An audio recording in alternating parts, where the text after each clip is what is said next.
next item for discussion is our Emergency Management Department. Welcome, everybody. Hi, good morning. Glad to be here. Thank you. Want to talk to you about the emergency management budget, starting out with our mission statement, which is providing 24-hour operations to reduce the loss of life and property and protect the environment. Of course, our highest priority is to protect Shawnee County residents from all hazards by providing coordinating resources, expertise, leadership, and advocacy through a comprehensive risk-based emergency preparedness program of mitigation, management, response, and recovery. Our department vision is a whole community approach to reduce the vulnerabilities through mitigation preparedness and to make a safer, more aware, and resilient Shawnee County. Again, through mitigation, protection, prevention, response, and recovery. But we also like to deal with the whole community approach, recognizing that it's a shared responsibility. Everyone has to be involved, not just the government, but also the citizens, your other businesses. You know, we talk about by working together, everyone can keep the nation safe from harm when struck by hazards or major disasters or events, terrorism, pandemics.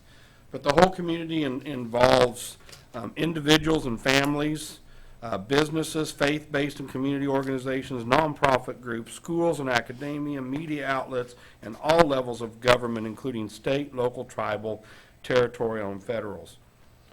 We have strived to work in all of these areas throughout the last few years and continue to see, for example, with our See Something, Say Something program, which I think has paid some really good dividends. When we talk about our departmental challenges, I want to read a statement that was put together for this. It says, capturing and coordinating the whole community capabilities. All of our Shawnee County emergency management local plans and programs is where the grassroots efforts begin to build national preparedness consistent with the national response framework, whereby partners at all levels are encouraged to develop a shared understanding of broad-level strategic implications as they make critical decisions in building future capacity and capability. The objective to meet the national response framework goals includes the whole community, developing scalable, flexible, and adaptable coordinating structures, as well as key roles and responsibilities for integrating capabilities across the whole community to support the efforts of local, state, tribal, territory, and insular areas and federal government in responding to actual and potential incidents. This includes the individual preparedness of each of all of the Shawnee County residents. Now, the limited resources and understanding preparedness efforts is that mitigation and preparedness planning is difficult to measure. A major challenge is to create an easily understandable measuring tool to show our progress. It's simply not enough to say nothing has happened here, so we must be effective in our efforts. We must stay proactive and maintain our endeavors to stay successful and compliant.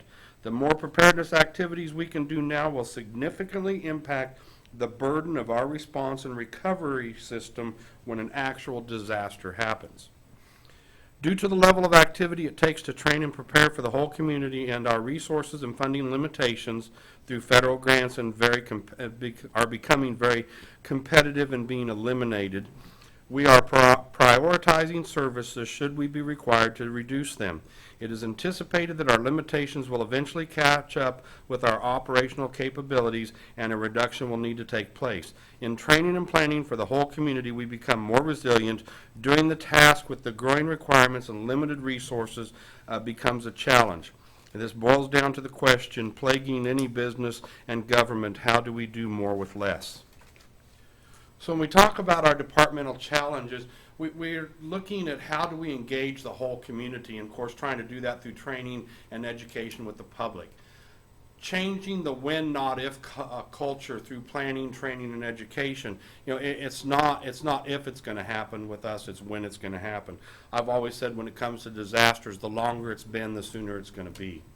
Coordinating resources. How do we plan and exercise and training for resources so that once an incident happens, we do that the most effective and efficient way we can? And also when we talk about all of our programs, again, everything's based around the entire commission, the whole community. And remembering that every single thing that we do is mission essential, function based, that everything is statutorily basically required, bottom line. But we talk about measuring preparedness and measuring security, staying current. How do we measure effectiveness?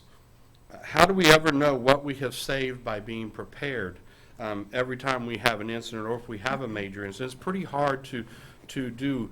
I used to use the analogy, if you give me 2 more law enforcement cars, I can do this, this, and this, and I can give you physical statistics of what those cars did through the year, whether they wrote tickets or arrested, did whatever that they do.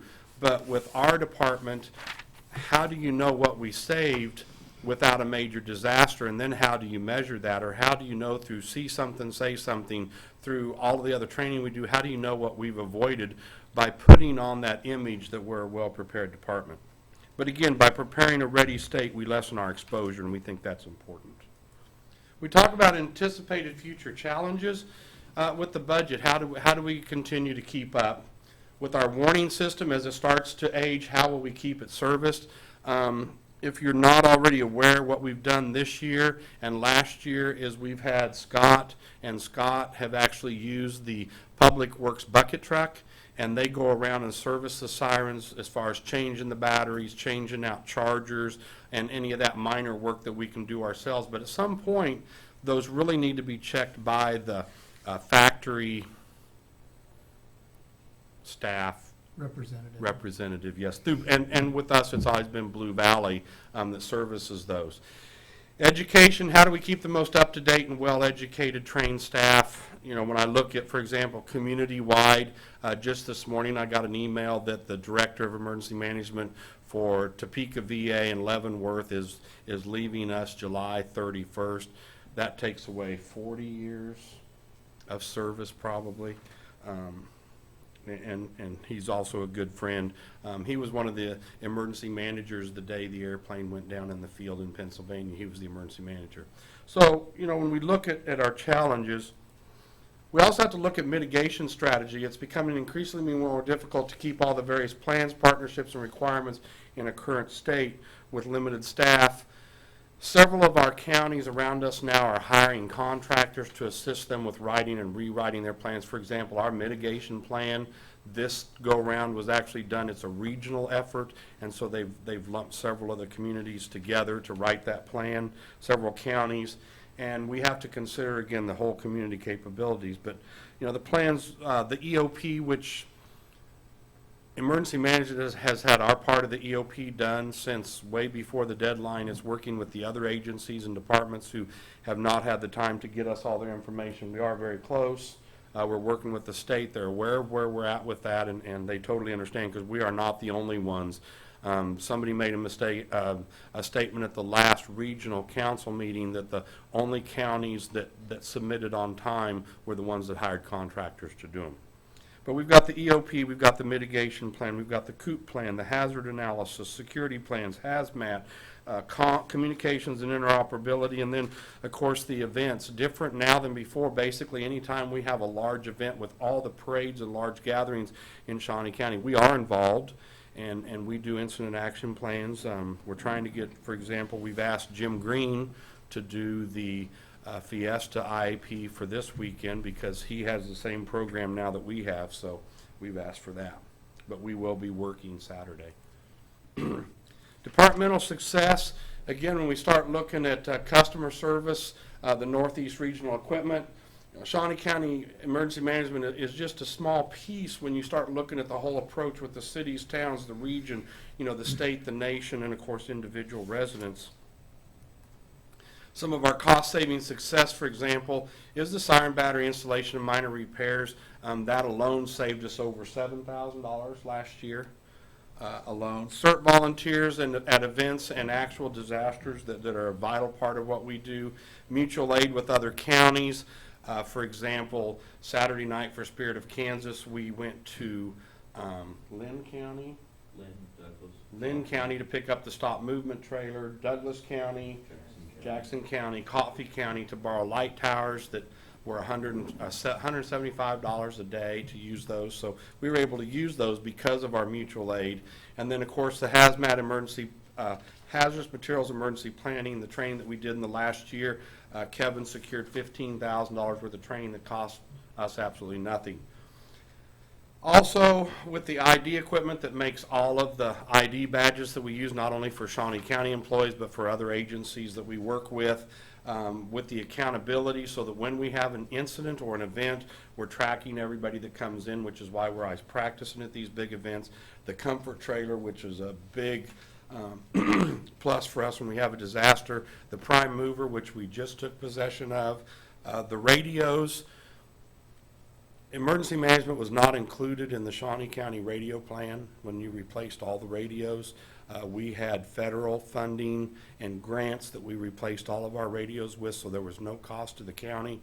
The only cost now is for the encryption, and we'll have to come up with the $35 a radio, I think, 35, to pay for all of our radios to be in the new system.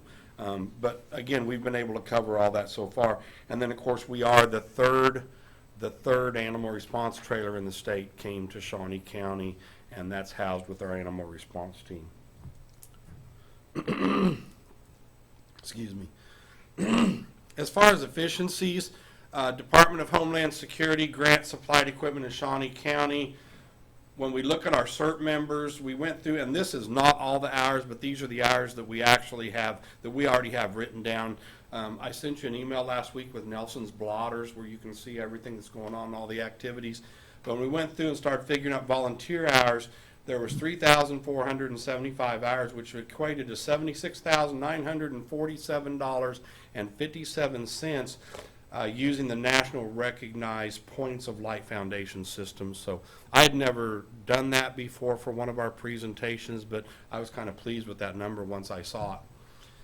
This is all the equipment that we have, the dollar amounts that has come to not to Shawnee County Emergency Management, but to agencies in Shawnee County and the city of Topeka since 2007 when they changed how they were doing the system, and also the year that I came here. But if you look at all the money, it totals to $651,641 that was provided to us back from the federal dollars that we spend. So it wasn't like we got them for free, because we know we're paying those expenses. But this is just what we have gotten back. We do get some extra consideration too a lot of the time, because we are the capital city, so that helps us to secure some of the funding too. But again, not too bad of dollars. Recognitions in the last year, of course, the commissioners were kind enough to present our certificates when our two CERT volunteers got their award, Eric and Susan, last year. Also, Dusty was the Emergency Management Instructor of the Year for Kansas Emergency Managers Association. That is a statewide award, and for being here such a short time, that was a big award, pretty important, we thought. All of the full-time staff at Shawnee County are certified, Kansas certified emergency managers, and we continue to keep that up. It's not easy. It does have a lot of requirements, kind of like recertifying for our emergency medical technician and paramedics, but there are annual requirements. We do that every 2 years. The only part-time staff that doesn't have theirs right now is Scott, and he is just one small task away from getting his completed, and then every one of our people that work with us and get paid will have certification. Plus, we've worked with people from other agencies to try and get them certified too. And then, of course, our CERT volunteers are on the state accountability team. The reality is, when it comes to the accountability program, the people that sell us the equipment, that build the programs, and that administer it at the state level call our department when they have issues or new ideas, and that's a pretty good thing. Budget review. We looked at the budget review off of the Shawnee County website. We showed 41 million plus that's included in the public safety area of the budget. We went through and kind of broke that down. This little tiny piece right here is our budget. When you look at the public safety budget, it's a very small piece of that budget. How did we make it through 2013?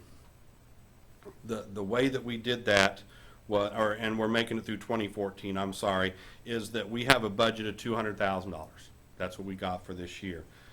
Because we've had savings through the last few years with some of our grants that we received and prior to current grants that we're under, if we didn't spend it all that year, we were allowed to keep the excess. So we had the 854 grant. And I got to say, Betty's department has really helped us with those. But grant support of $91,904, which is the grant that pays for the deputy director and our operations assistant, Scott, not Scott Garcia, the other Scott. So that's paid for by that. And then this year, we're receiving the $20,000 from the ambulance contract to pay for half of Nelson's base salary. Dave, can I ask you a question? Yes. On the grant support, so how much of that was current year and how much was carryover from This total former amount years? was what we got this year to Total. pay for those, yes. Yeah. The other money that we had to make up was $22,000, I believe, had to come out of there before the end of the year to help pay for that. So as some of these funds deplete, we'll have to pull out of that grant. Okay. Okay. And what's the ambulance compliance officer, 20,000? There's part of the ambulance contract that allows us up to $25,000 for the ambulance compliance officer. It used to go to the health agency, and then when Nelson's job description was written and the commissioners hired Nelson, then that was part of it, was that we take that money and basically it comes out of AMR's allotment. I don't think they pay it. It's a Betty thing. Okay, so they're just giving us back money that we're giving them. Yes. Yes. Okay, thanks. Sorry. Yeah. And it was $20,000 for this year. Okay. The benefits to the taxpayers and citizens of our department. We have a trained and experienced staff. Our avenue to assets otherwise not available in emergencies, because we know the players, because we're experienced, because we have a background, we know who to call, when to call, and how to call. There's a cost savings in the event of a disaster as we move forward with new ideas and new strategies to save money, that through MOUs and other things that we can have in place where when a disaster happens, we start saving money. And again, because Shawnee County has always done so much to help the other communities. For example, when the commission sent Public Works to Admire with, I think, a couple of days they went up. But, you know, those departments, along with others, will really come back. When I really saw a great example of that was all the people from Joplin, Missouri that showed up at Baxter Springs. It was amazing. But we also do efficient documentation to support the Board of County Commissioners' decisions. We have a partnership with the whole community, and we have locally trained responders, which again all plays out to saying that we are an insurance policy so that when something happens. As far as our budget request, if the budget request is flat, stays where it is this year, we cannot maintain services another year. It would be impossible. Personnel costs alone are $179,831, not counting the EMPG funded positions for the deputy director and the part-time operations assistant. If we have any issues with the siren system, we have $20,000 for electricity alone and $20,000 for service and repair. And for example, this year, because of budget limitations, when the Wakarusa stream gauge comes due, we will have to take money out of the $20,000 for service and repair to pay for the Wakarusa stream gauge, that's the only place that we thought we could possibly do it, and that's barring that no siren gets hit with lightning or anything like that. Otherwise, we can't continue that gauge. If the budget request shows an increase that we put in, which because of our grants we considered that everything was flat for this year, we will be able to continue service for the county at present levels. And we would like to charge $25,000 for the 2014 ambulance compliance officer, and also we've added in the Wakarusa stream gauge as an actual line item this year, which is $4,000 It's under $5,000. And that's with the consideration that the United States Geological Survey will continue to give us I believe it's $1,000. The city of Topeka agreed to pick up the gauge, stream gauge, when we put that one in, and that's paid for through WPC funds. And the other stream gauge on the Shunga Creek and the one at Rossville and the one farther down on Wakarusa are paid for out of federal funds. So of all the stream gauges that help us watch the water levels in the community, like last night, we only have to pay for one of those. Proposed changes and improvements, again, because of a federal grant, we're looking at becoming a virtual EOC so that people won't have to come and sit in the EOC the whole time. We'll be able to actually virtually bring them in through our computer system, and that's being done with grant funding at no cost. Enhanced communications template with the new system. Nelson is one of the state COML officers and is always working to help us stay up to date and coordinating with that with the other agencies and our own communications center. Better documentation process to increase understanding of emergency management for the whole community. Start trying to do more training in that. More training and education opportunities to increase the preparedness and resiliency of Shawnee County residents.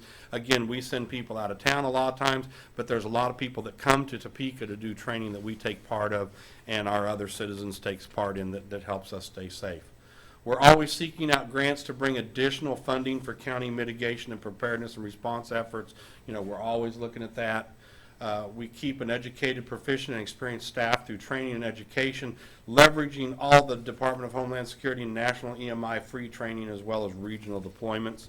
And public information officer duties are shared by departments to increase communication through the county. That's one of the things that we are glad to see that we finally got going again with the help of some of the other agencies, from the health agency, Misty and Tim from the jail, and we are getting that PIO group back working the way it used to be, so that's very good.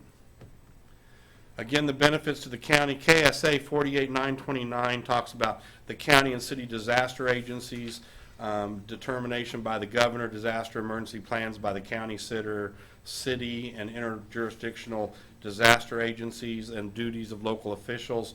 We ensure local level compliance to the national response framework, and we are, again, well trained and equipped, and meeting the KSA and Stafford Act requirements will bring in resources past the normal mutual aid to the local area should we need it. We talk about resource request and delivery flow, though. If the incident commander at an incident determines that additional resources or capabilities are needed, he or she then contacts the EOC, who relays the requirements to the local emergency manager, and then the local EOCs are the physical location where the multi-agency coordination typically occurs and where a variety of local coordinating structures can come together to solve problems, and that's taken directly out of the National Response Framework. So when we do that, what happens is we've got local-to-local agreements, we've got mutual aid agreements, and we've got private sector non-government organizations that come in when we have an incident. So we've got command working here. They start needing resources, then they come to us. By law, they have to go through emergency management, and then once the local EOCs and the emergency manager gets request, once it's determined by myself and staff that we have a request or we're going past our local capabilities, then we make our request to the state EOC, who then through interstate mutual aid, intrastate and interstate mutual aid and private sector NGOs, they start bringing in more staff to help us. And then should we have a large enough incident, and being, again, the capital city, the valuation's higher, should we have a big event, it's easier to reach the federal guidelines for disaster, and then we start getting a federal disaster declaration, which now brings in the federal agencies and departments, which of course brings funding, expertise, resources, and more equipment. And that's worked through the Joint Field Office, which we actually had one operating for several years after some of the big events here in the state. Plus, whenever there's a major event in the state, then the federal government passes out what's called mitigation dollars, and it's dollars to help us so that the next time we have events similar to that, we can help to plan and prepare and do what's needed to be done up front, which really helps with that. Anything else on that one? Okay. In summary, Shawnee County Emergency Management provides coordination and management of information resources, training, education, and operations by following the county code, KSA's National Response Framework, National Incident Management System, and including the whole community. Shawnee County Emergency Management is the Board of County Commissioners' insurance policy by providing a well-trained staff, providing training for responders locally, developing award-winning local community and emergency plans, and mutual aid that will bring millions in resources and the time spent should a disaster occur in Shawnee County. Any questions from the commissioners? Commissioner Cook? Director Sturbins, what happens if you don't get the grant application? This year, we just, I believe on Monday, authorized a grant application Yes. for $93,000. Yes. What happens if you don't get that grant application? Then we can't pay for 2 employees. Okay. I can tell you that in my first few years here, I asked about including those in the budget, and I said that should that grant go away, I'd like to know that I have the funding, and if not, then we don't spend that money. It's kind of like in a locked account, and I was told no, that should we lose that funding, then we would deal with it in another way. Now, I have 2 different budgets that were submitted, one under the date of May the 30th of 2014 and one under the date of June the 10th of 2014. Which are you wanting me to consider? I believe that was June 10th because Betty and I had to talk. Sorry. Nelson Castile, Compliance Officer, Communications Officer. Betty and I had talked about how to address the Wakarusa stream gauge and also, I believe, part of the EOC virtual communicator. That's the only difference is there's the 7,700, which as opposed to 5,200, That would be correct, sir. which would be for the virtual EOC license. Yes. And so you're wanting me to consider the one that includes both the Wakarusa stream and the virtual EOC license? Yes, sir. That would be the correct one. All right. I just want to make sure that we're working off the same sets of numbers as a whole. This And, go this ahead. does equate, though, to a roughly $50,000 increase in your budget. Last year, when we finalized the emergency management budget, it finished out at $200,000 instead of $242,000. The way that worked out, again, we added the $20,000 from the ambulance contract, and we added the $22,000 out of our reserve fund, which basically made up that difference, and that's why, that's our budget for this year. That's how we've made it through. So that was how we paid for everything, because I was told I had to make sure I could cover everything, and obviously we've covered everything and we're doing okay. But to do it this year, again, adding the Wakarusa stream gauge, one of these days, one of the sirens is going to get hit by lightning. They're all out of warranty. Lightning isn't covered. And the cheapest repair I think we've had from a lightning strike was, had we had to pay for one, it starts at about $10,000.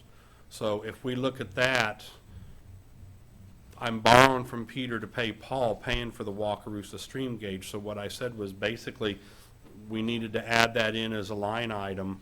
And the commissioners need to understand too, I do not submit a padded budget.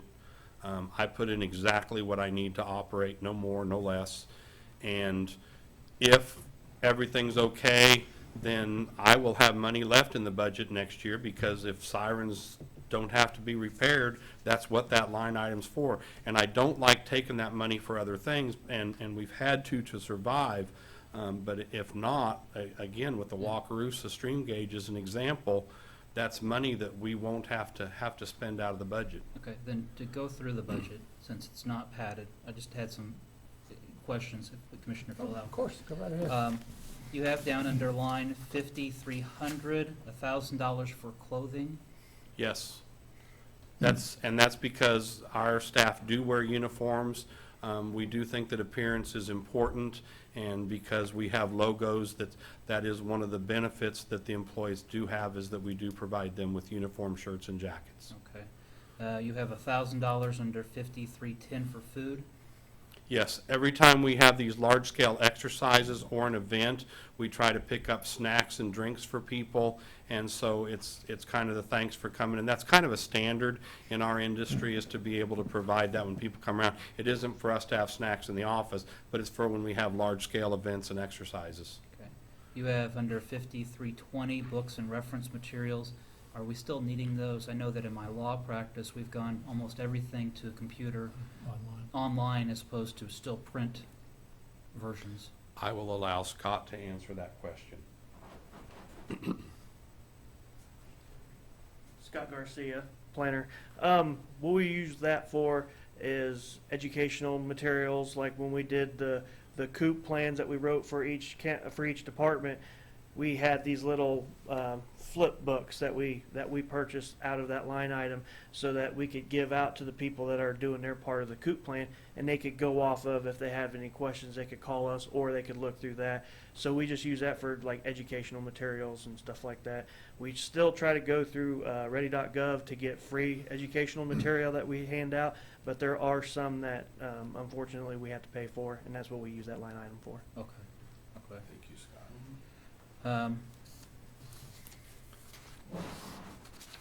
Line 57.3, or sorry, I had down another. The 20,000 you have allocated then for electricity. That's the electricity to the sirens, Yes.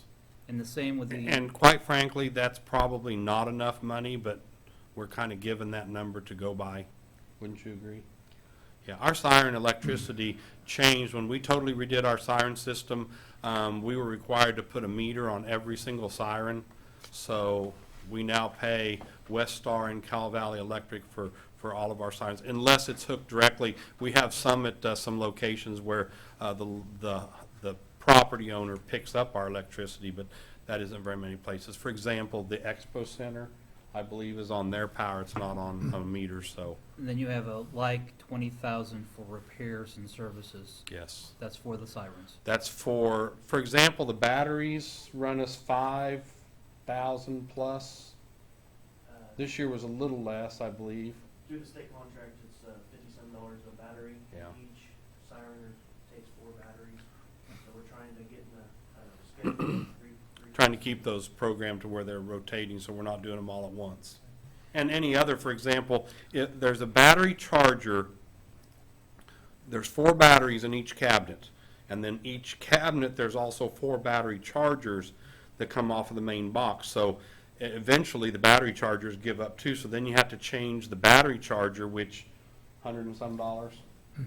So, We still are able to do that. That's one of the right, things that we that's one of the services that we are doing in-house now, so that we're not bringing in the contract. And then you have under 5370, $1,000 for miscellaneous. And again, I know that it may seem like I'm nitpicking, Yeah. but just to get some explanation. Sure. What the miscellaneous, what, Do what? Yeah, normally where Nelson buys his radio supplies and other things that we just didn't plan on, that doesn't fit in another line item. okay. And then are you able to generate any money from the training that you do for other agencies or departments or personnel? No. I wasn't able to generate funds when I did it on the fire service. It's just emergency services. They don't pay, no. We don't charge students for training. Right. We haven't been charged, and we don't charge. Are you able to generate any money through CERT training? Is that a opportunity that we might be missing out on? We have a lot of, there's a lot of people in Shawnee County who have gone through CERT training, and they are qualified as, CERT members. And they all get a uniform cert shirt and Is all that kinds of things too. But because we get free supplies and support from the feds, I'm not aware of any way in which we could legally charge for that type of training. At this point, I'm trying to turn over every stone that we've got. I agree. I've and- got a lot of stones, but, I'm still looking. Well, and if, I know you don't remember my presentation from last year, but the first thing I told you in my presentation last year was, Commissioners, I'm sorry to say, but all I do is cost you money. because all I do is cost you money. And unless you have a disaster in this community, you really don't know what we as our department have done to save you money through planning and preparation and training. I assure you, like I've seen in multiple other disasters in my career, that once there's a disaster, it's like all the money opens up and everybody says, here, what do you want now? The horse is gone and the barn's gone. We have to do all of our stuff in advance. But again, it's provable that the more we do now, the more it saves later. Okay. And the last question that I had, and thank you, Commissioners, for indulging me, is you started with many counties contract out for their emergency management, To write their plans. to write their plans. Right. Okay. Should Shawnee County be looking at contracting out for more than just writing plans, but for emergency management? I'm not aware of anybody that comes in and provides those services. I guess anything's available. I'm sure I have staff that'd be interested in bidding on that should you decide, but it would cost more money than what you're doing right now, quite frankly. And in a like vein, the city of Topeka has emergency management, Shawnee County has emergency management, we have multiple emergency management type providers.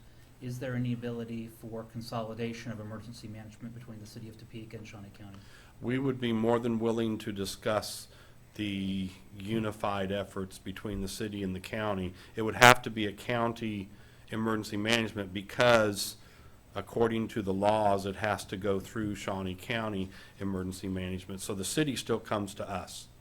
And quite frankly, the city has one person with their size. Green. They have one guy, Jim Green, and we cover for him. I'm just turning over every Sure. stone we've got. So, thank you, Okay, Commissioners. thank you, Commissioner. Commissioner Bueller, anything? But- Just Dave, what's the total amount of your request? Because I'm looking at a couple different numbers and I want to make sure. Pop it off, Scott. Sorry, I don't have that exact. Is it Hold on. 262106. That was the new one, 262, okay. No, okay. I'll have that Sorry. whole number Yeah, too. Thanks for bringing that up. Yeah, I've got a different number. I've got I'm- 259. We work from a budget worksheet too that Betty provides Right. us, so the number I'm seeing is 259, Yeah, let me- 606. And that's that's the one I have, so let me double check and see if that should be updated. That, yeah, Yeah. that's the, Yeah. That's the the original one? 262,106 is the updated number. The Okay. original number was 259,606. Okay, And the that- updated does include the virtual EOC license So that'd be the difference. of Okay. $2,500.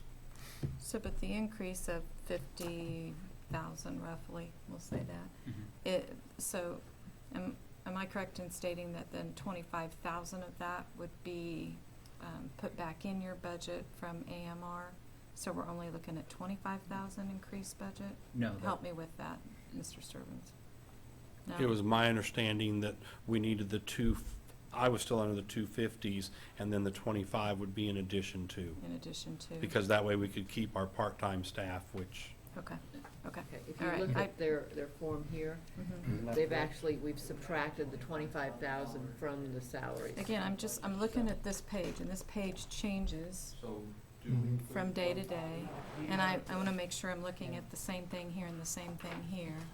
And I It apologize if that's specifically not points updated, out we'll, the I'll 25 look at grand. that. I believe she had pointed it out. We have it on that front page. It shows the 25,000 of Right. the Okay. AMR Yeah. compliance. Okay. did I bring the wrong paper? So yes, it is part of it. Because we show it in red.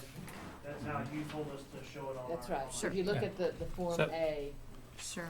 the kind of the summary one, it is, yes, we've already netted out the 25,000 out of there, Okay. basically is what that Good deal. is. Okay. So it Um, is an increase of 60,000. Mm-hmm. Well, it is, yes, because for 14, we had netted out 20,000. Now they're asking to net out 25,000, but it's still, their net is still increasing the 50-some thousand, Okay, but the amount they're requesting, the money we're getting from AMR they're just giving us back our money. yes, yes. So, It's so part of our- actually, it's, Actually, we're only going up 5,000, because we got 20,000 this year, so we're asking to go up 5,000 to assist with So Nelson's. including the 5,000, then we're looking at an increase of $54,530. no. It's more, isn't it? So that plus the 5,000, I guess. It's plus 5,000, not less. So it would be up Well, in the range of, 262,106 minus 207,576 right? is 54,530.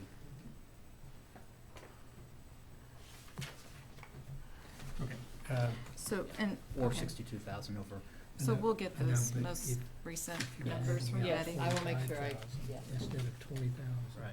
And Yeah. giving that Yeah, to got it. AMR, they're giving it back, we're Yeah. actually That increasing page by is, those 5,000. pages Yeah, aren't in here. Okay. Yeah, Okay. yes.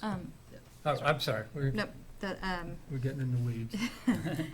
you had mentioned, in your budget request on capital outlay and mentioned the Yellow Freight building and that sort of thing. Of course, we've taken out capital outlay and put it all together separately, so that increase doesn't show up on your Yeah, operations budget. One of the things that we asked for and hoped was relayed to you for the Yellow Freight building was that we understand totally that times are extremely difficult right now. What we were really hoping to see was that the infrastructure, the construction inside that you don't see would be taken care of in that structure, because once you move the election office in there, once you open up that classroom, once you put in all that dispatch and computer equipment, to then go back in there and try to wire up what needs to be done for a realistic and still very plain EOC, even to go in and try to cut that concrete and think about trying to control the dust, it's just, it would cost the cost would be way higher than it would be to do while the building's vacant. So that was the big thing I kept saying is, let's just put in the infrastructure, and, you know, who knows, you know, if you'd asked me 4 years ago about an EOC, I would have said, oh yeah, you know, there's a federal grant out there and we can apply for it. Unfortunately, there aren't any right now, but if we can get the infrastructure in there right now, which shows the county spent the money, should they open up those EOC improvement grants again in the future through Department of Homeland Security, we would already be in line and could already show where we had spent good faith money up front to match that grant. But all of your capital outlay expenditures are in relation to Yellow Freight?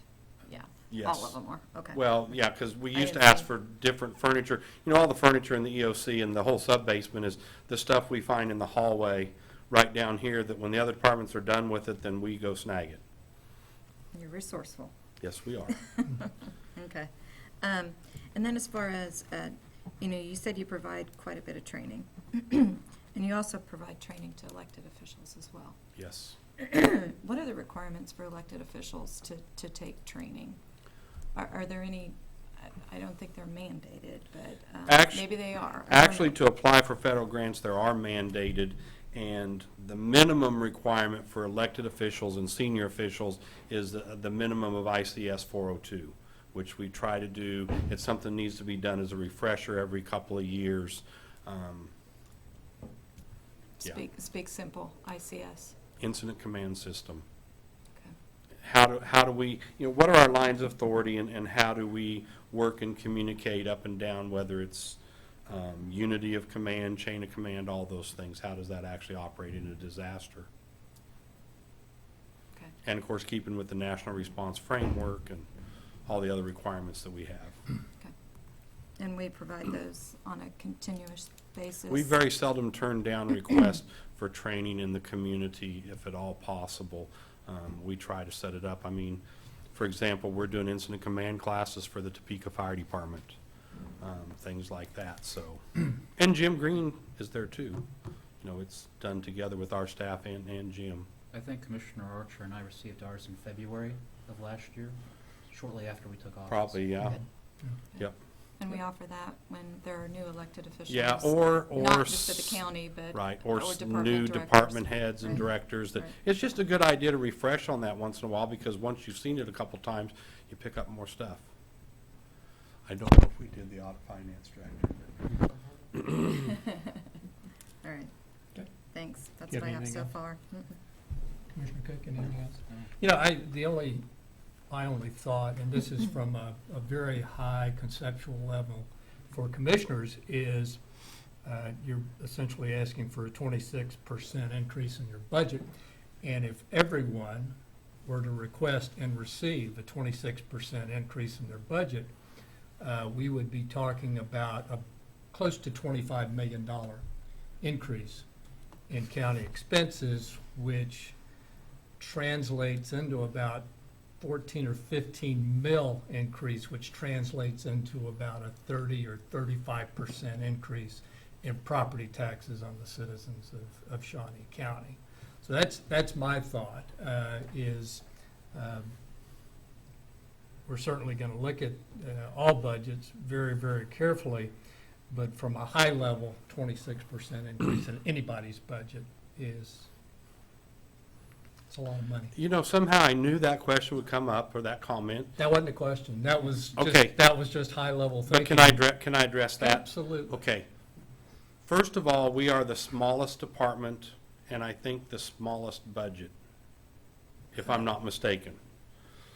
We are, honestly, commissioners, we are the lowest paid, and we spend the most amount of hours working, and I would compare our staff time and work time, which is the reason why 3 of us are exempt, why our part-timers put in tons of free hours, because we are a dedicated staff.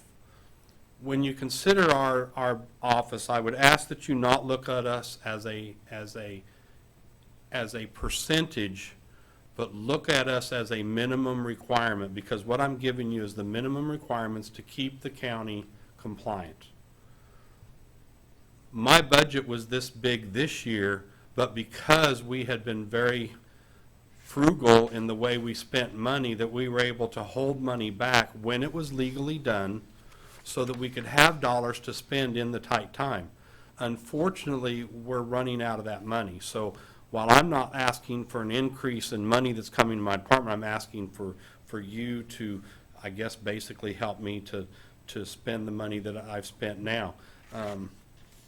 Again, when, you know, if our health insurance took a big increase, which I know it has over the past few years, I pay over $1,200 a month for my health insurance.